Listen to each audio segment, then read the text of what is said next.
Prezados alunos, aqui é o professor Marcelo Caramuru. Vamos começar a nossa quinta aula de sistemas operacionais. Barramentos. O que são barramentos? Barramentos são linhas de comunicação que conectam diferentes unidades funcionais de um sistema computacional, ok? Então a memória vai ser conectada ao processador e aos diferentes dispositivos de entrada e saída através de barramentos. O barramento vai ser composto por linhas de controle, linhas de dados e linhas de endereçamento. No caso aqui eu tenho uma figura representando o processador conectado com a memória e os dispositivos de entrada e saída através de linhas de controle, linhas de endereçamento, linhas de dados, tudo isso constituindo o barramento. Imagem agora, eu tenho um sistema computacional conectado por barramentos, ok? O primeiro deles, e mais rápido, é chamado de barramento processador-memória, também chamado de barramento front-side bus, ok? É um barramento mais rápido que a gente tem no nosso sistema computacional. Ele conecta, então, a memória principal ao processador. Da mesma forma, eu tenho barramentos mais lentos que conectam dispositivos de entrada e saída, ok? Tipicamente são ligados a um adaptador para compatibilizar a velocidade das taxas de transmissão. Por quê? As taxas de transmissão, tipicamente dos dispositivos de entrada e saída, são bem menores do que em relação ao processador memória principal. Ok? Por isso surge a necessidade do adaptador. É como se sentasse em uma mesa de reunião duas pessoas que falassem muito rápido, ok? E tivessem mais outras pessoas que falassem muito devagar. Se for abrir para cada uma dessas pessoas que falam muito devagar, essas duas pessoas aqui ficam esperando e atrapalha a performance da reunião. No caso aqui, atrapalha a performance do sistema computacional. Como que essa solução é feita então?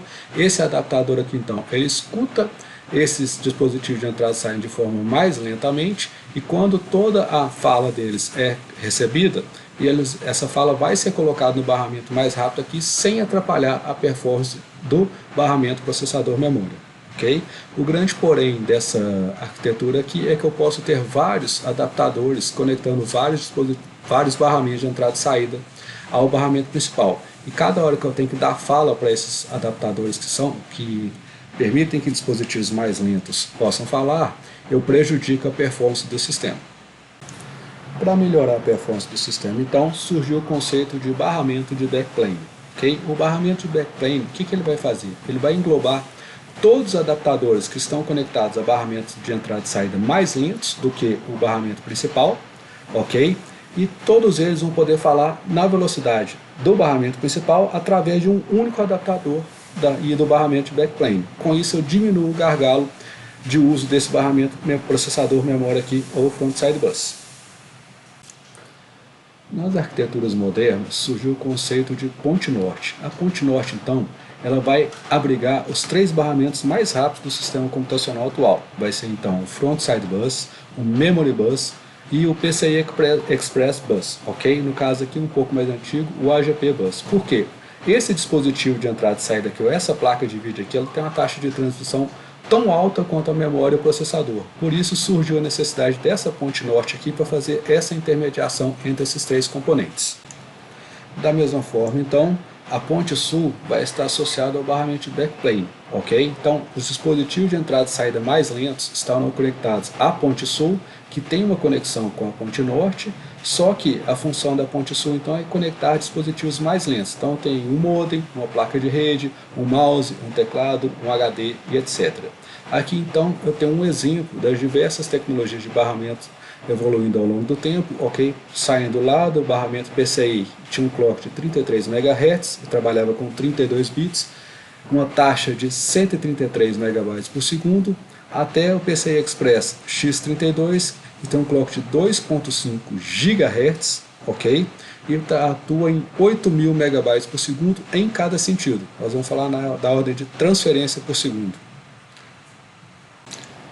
Continuando então, eu tenho mais uma representação aqui da arquitetura atual, onde o processador então conectado através do front-side bus na ponte norte, ok? A ponte norte vai conectar a placa de vídeo, ok? Com barramento de alta velocidade, e vai conectar também as memórias principais. Da mesma forma vai existir um barramento interno aqui que liga a ponte norte à ponte sul, que vai conectar diversos dispositivos de entrada e saída mais lentos. Então, vou ter os slots PCI aqui para conectar diversas placas ao meu sistema computacional, placa de rede, placa de modem, placa de fax, qualquer que seja a expansão que eu queira. Então, e vai ter também interfaces já prontas para IDE, SATA, USB, Ethernet, etc. Todo tipo de dispositivo de entrada e saída mais lento.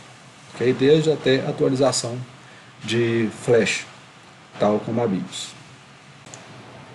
Bom, o barramento então ele é formado por linhas de comunicação, ok? Então quanto mais linhas eu tiver, mais rápido vai ser a velocidade de comunicação de um ponto até outro. É como se fosse uma estrada. Se eu tenho 5 carros para ir e 5 carros para voltar nessa estrada, ok? Você só pode passar um carro de cada vez, do ponto A para o ponto B, então eu tenho que esperar um ir para o outro voltar. Então eu tenho que esperar 5 ir para que volte os 5, sendo que um atrás do outro. Se eu tiver 10 linhas de comunicação entre os pontos A e B, todo mundo pode ir e voltar ao mesmo tempo, ok? Da mesma forma, quando eu falo que um processador tem 16, 32 ou 64 bits, quer dizer que cada um dos seus registradores tem 16, 32 ou 64 bits, ok? Isso então é conhecido como o tamanho da palavra daquele processador. A gente já viu que um processador faz basicamente 4 operações. Primeiro, buscar uma instrução. Segundo, interpretar o que é para fazer com essa instrução. Terceiro, executar essa instrução. E quarto, armazenar os resultados provenientes dessa instrução. Ok? Se eu aumentar o número de unidades funcionais internas de um processador, vou poder executar múltiplas instruções paralelamente e em estágios diferentes dentro do meu processador, semelhante a uma linha de montagem. O conceito de pipeline, então, ele é semelhante a uma linha de montagem de um carro. Ok? Vamos imaginar, então, um processo de montagem de um carro super simples, onde o primeiro estágio vem o chassi, onde o primeiro funcionário tem a função de soldar as diferentes partes do chassi. O segundo funcionário tem a função de colocar as rodas no carro. O terceiro de colocar o motor, o quarto de colocar as portas e, por fim, o quinto funcionário tem a função de pintar o carro e aí o carro fica pronto. Ok? Um processo super simplificado. Se eu colocar somente um funcionário para fazer o carro todo, desde a soldagem até a pintura, vai acontecer que o rendimento ou a produtividade desse funcionário não vai ser tão boa igual se eu colocar um funcionário para cada estágio. Por quê? Um é especialista só em soldagem, outro é especialista só em pintura, outro só em colocar a roda, etc, etc. Então, além de eu ter um funcionário especialista no seu serviço, eu tenho também uma redução no tempo total de montagem do carro. Ao mesmo tempo que o soldador do chassi, à medida que ele acabou de soldar o primeiro chassi, ele já pode passar para o próximo chassi sem esperar as rodas serem colocadas, ok? Então ele está sempre soldando os chassis, o outro está sempre colocando as rodas, o outro está sempre colocando o motor e por aí em diante. Da mesma forma, então, em um processador, se eu criar várias unidades funcionais, cada uma para buscar instruções, outra para interpretar as instruções, outra para executar e outra para armazenar, eu posso manter um fluxo de instruções contínuo, ok? Aumentando a produtividade do meu processador.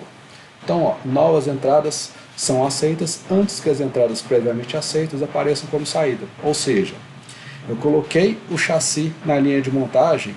À medida que o chassi já foi para colocar as rodas, eu já posso aceitar um novo chassi, só que o carro não está pronto ainda. Okay? Então essa instrução nem acabou de ser executada, mas eu já estou admitindo novas instruções, assim como acontece em uma linha de montagem. Aqui então, um exemplo de processador com 4 estágios de pipeline. Primeiro, buscar a instrução. Segundo, analisar a instrução. Terceiro, buscar os dados da instrução. E quarto, executar a instrução em si. Ok? Então, no instante de tempo 0, o meu pipeline vai estar vazio. No instante de tempo 1, começou a ser executado, a primeira coisa então, a primeira unidade funcional vai buscar a instrução. O que as outras vão fazer? Nada, porque não tem nada a ser feito. Ninguém está no passo 2 ainda, só tem uma instrução na primeira unidade funcional. Ok? Já no segundo instante de tempo, a primeira instrução então, que passou pela busca da instrução, foi para o estágio de análise da instrução na unidade funcional 2, ao mesmo tempo que a unidade funcional 1 passou a buscar a segunda instrução. Ok? Já no instante de tempo 3, ok, a instrução 1 está indo para a busca dos dados na unidade funcional 3, a instrução 2 está indo para análise da instrução na unidade funcional 2, ok? E a instrução 3 agora passou para a unidade funcional 1, que é a busca da instrução 3, ok? A partir do instante de tempo 4, então, ó, o meu pipeline fica cheio. O que vai acontecer então? A instrução 1 foi para a unidade funcional 4, que é execução da instrução.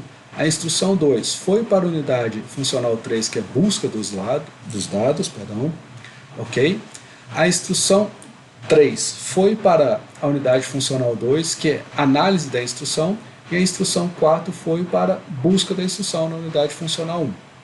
A partir desse instante aqui, ó, a cada unidade de tempo, o processador vai estar soltando uma instrução completa. Voltando à analogia lá da montagem do carro, então se no passo 1 aqui seria fazer a solda do chassi, então esse carro 1 aqui, ó, no segundo estágio, ele iria colocar as rodas, ok? Ao mesmo tempo que esse funcionário aqui, ó, ia fazer a soldagem do chassi do segundo carro. No terceira unidade de tempo, então, o primeiro carro vai para colocar o motor, o segundo carro vai para colocar as rodas, ok? E o terceiro carro vai fazer a soldagem do chassi. Já no quarta unidade de tempo aqui, ó, o que vai acontecer? Esse cara aqui vai colocar os vidros, ok? Esse cara aqui vai colocar o motor, esse cara aqui vai colocar as rodas e esse cara aqui vai fazer a soldagem do chassi. A cada unidade de tempo, então, vai sair um carro pronto. Isso é mais eficiente do que se eu colocar um funcionário para fazer a montagem do carro por completo. Por quê? Porque cada funcionário é especialista naquilo que ele executa. Aqui então eu tenho uma outra analogia com uma lavanderia, ok? Se eu pegar um funcionário só, ou se eu quero lavar as roupas da minha casa, sempre, e eu gasto 30 minutos para lavar, 30 minutos para secar, 30 minutos para passar, eu posso fazer isso para 4 trouxas de roupa consecutivamente, então eu vou ter 30 mais 30 mais 30, serão 90 minutos, ok? Ou 1h30. Vezes 4, eu teria um total de 6 horas. Já se eu usar a fórmula pipeline, o que vai acontecer? No primeiro instante, eu coloco a primeira trouxa para lavar, ok? No segundo instante, enquanto a primeira trouxa acabou de lavar e vai para a secadeira, a máquina de lavar está livre, eu coloco a segunda trouxa para lavar, ok? No terceiro instante de tempo, saiu da secadora a trouxa A, eu começo a passar as roupas, ok? As roupas da trouxa B saem da máquina de lavar e vão para a secadora, e da mesma forma as trouxas da roupa C irão para a máquina de lavar.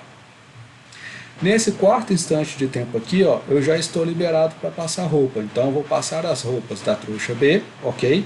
Então a máquina de lavar e a secadora estão liberadas, então a roupa que sai da máquina de lavar da trouxa C vai para a secadora, eu já posso colocar as roupas da trouxa D para lavar.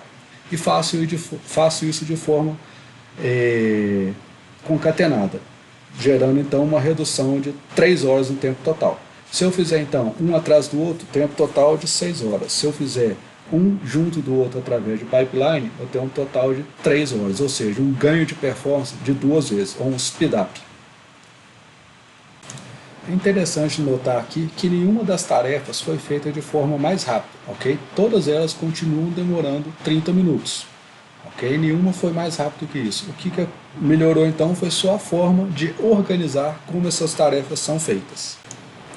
Todo processador, quando é criado, ele recebe um conjunto de instruções que é dado pelo fabricante, ok? Para operar então esse processador, existe a necessidade de uma linguagem de máquina, ou seja, um conjunto de códigos binários para que esse processador seja capaz de entender. E tipicamente, um programa que é feito em uma linguagem de máquina não vai funcionar em outra, porque as arquiteturas são diferentes. E esse processador ele funciona em um ritmo de acordo com o clock, que é o gerador de sinais, que vai ditar o funcionamento de todo o sistema computacional, e vão existir basicamente 2 tipos de arquitetura de processadores: arquitetura RISC, ou conjunto reduzido de instruções, e arquitetura CISC, e conjunto complexo de instruções. O clock de computador vai ser um circuito eletrônico que vai ficar variando entre 0 e 1, ok? Sempre de forma cíclica, que vai ditar o funcionamento, ou o ritmo do funcionamento de todo o sistema computacional. Esse ciclo, então, ele vai ser medido em ciclos por segundo, ok? Ou hertz, e suas variantes, megahertz, gigahertz e por aí vai. A arquitetura RISC, ou computador de conjunto de instruções reduzidas. Toda arquitetura RISC ela vai oferecer um conjunto menor de instruções, ok? Com isso, ela utiliza circuitos que são simples de serem desenvolvidos, são mais baratos e são bem mais eficientes no uso da energia. Consequentemente, como elas são muito simples as instruções, programar com essas instruções muito simples fica difícil, mas ao mesmo tempo facilita a implementação de pipeline. Aqui abaixo eu tenho alguns exemplos de arquitetura RISC. Então tem Spark da Sun, RS6000 e a RISC da HP. A arquitetura CISC, ou computador de conjunto complexo de instruções. Ela vai oferecer instruções que são bem mais complexas do que as RISC. Todos os programas vão ter códigos que são interpretados por uma camada de microprogramação. O pipeline, por sua vez, vai ser bem mais difícil de implementar porque as instruções são extremamente complexas comparando com o RISC. Então, são exemplos aqui a Motorola 68000 ou o Pentium. Um comparativo, então, das duas arquiteturas aqui. Então, no caso da arquitetura RISC, em cima dos circuitos eletrônicos não existe essa camada de microprogramação, ok? Então, a linguagem de máquina interage diretamente com os circuitos eletrônicos. Já no caso da arquitetura CISC, existe essa camada de microprogramação que serve para interpretar os códigos da linguagem de máquina, ok? Que, na verdade, esses códigos serão microprogramas que essa camada de microprogramação irá interpretar. Sempre que eu quero comparar o desempenho de duas arquiteturas ou dois dispositivos, tem que fazer uma avaliação de desempenho, ok? Ou benchmark. São fatores que influenciam o desempenho. A frequência do clock, ok? E quantos ciclos de clock são necessários para aquele aplicativo funcionar. Então, o tempo de processador de uma aplicação é dado por ciclos de clock necessário vezes o tempo do ciclo. No caso, então, aqui, se eu preciso de 100 ciclos de processador e cada ciclo demora 1 segundo, eu vou precisar de um total de 100 segundos. Então, para melhorar a performance desse sistema, eu tenho que diminuir o número de ciclos de clock necessário, ok? Precisar de menos instruções para fazer a mesma coisa que estava sendo feito antes, ou diminuir o tempo do ciclo. Se antes eu precisava de 100 ciclos de clock e um segundo para cada clock, eu posso colocar aqui meio, então eu vou reduzir em 50% o tempo de processador dessa aplicação. Da mesma forma, se eu consigo diminuir de 100 instruções para 30 instruções, eu mantenho o tempo de ciclo em 1 segundo, eu também vou reduzir o meu tempo computacional dessa aplicação. Existe muita falácia, muita armadilha nessa área de benchmark, ok? Vamos supor então que o meu processador só faça 2 tipos de instrução. Instrução com número inteiro, instrução com número de ponto flutuante, ou número real, ok? Se eu tenho uma aplicação que 90% do tempo ela faz a operação com números inteiros e 10% com números reais, o que vai acontecer? Não adianta eu comprar um processador que fala que tem 2 vezes mais performance em ponto flutuante, porque no geral eu só vou ter um ganho de performance de 5%, ok? Esses 10 virariam 5% do total. Então o resultado final não vai ser o dobro de performance. Então não adianta eu confiar no fabricante falando que um tipo de instrução chegou a estar 5 vezes mais rápido que o modelo anterior do dispositivo que eu quero avaliar. Eu tenho que analisar diretamente na aplicação que eu tenho interesse em melhorar a performance, o que está acontecendo de um dispositivo para outro. Então tem um exemplo aqui de 2 processadores, o Core i7 da 8ª geração 8750H versus o Core i7 da 10ª geração, que é o 10750H. Okay? Então no caso aqui a aplicação é a Cinebench R15, estou comparando multithread e single thread pontuação geral. Então no caso aqui,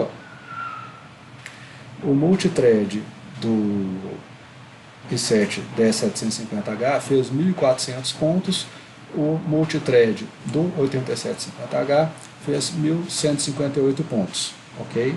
Da mesma forma que o single thread 210 fez 174. Já nessa outra aplicação aqui, o PSMark faz uma avaliação geral de todas as operações do processador, aqui ele faz uma média geral de tudo. Então aqui eu já tenho 10730 vezes 9890 e 2350 vezes 2090. Enfim, o que importa é, eu tenho que comparar na aplicação que eu tenho interesse de ganho de performance, qual é a diferença entre os dispositivos que eu estou comparando. No caso aqui eu estou comparando um processador, isso poderia ser um HD, poderia ser uma placa de vídeo, etc. As linguagens de programação de alto nível, se elas são próximas aos seres humanos, ok? Elas são as formas mais fáceis de fazer com que o humano interaja com o computador. Okay? Então você tem que saber quais são os comandos e qual é a sintaxe de uso desses comandos.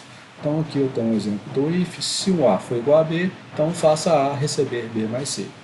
Então são linguagens quase que naturais para o ser humano entender o que está acontecendo se ele for familiarizado.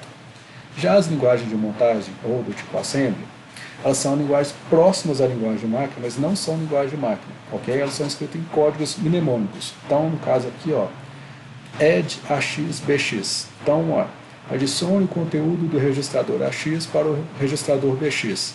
Move BX para 5H.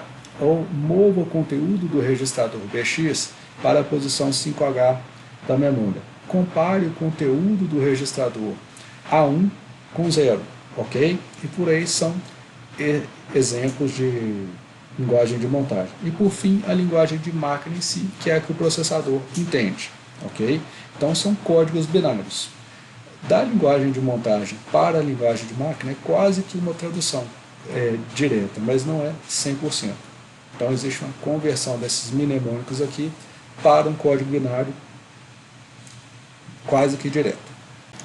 Sempre que eu desenvolvo um programa em linguagem de alto nível, para ser executado vai ser necessário que inicialmente ele seja convertido da linguagem de alto nível para a linguagem de montagem, ok? Da linguagem de montagem para a linguagem de máquina. No caso aqui vai ser a função do tradutor. O tradutor então vai ser o compilador mais o montador, ok? O compilador converte a linguagem de alto nível para a linguagem de montagem, o montador converte da linguagem de montagem para a linguagem de máquina.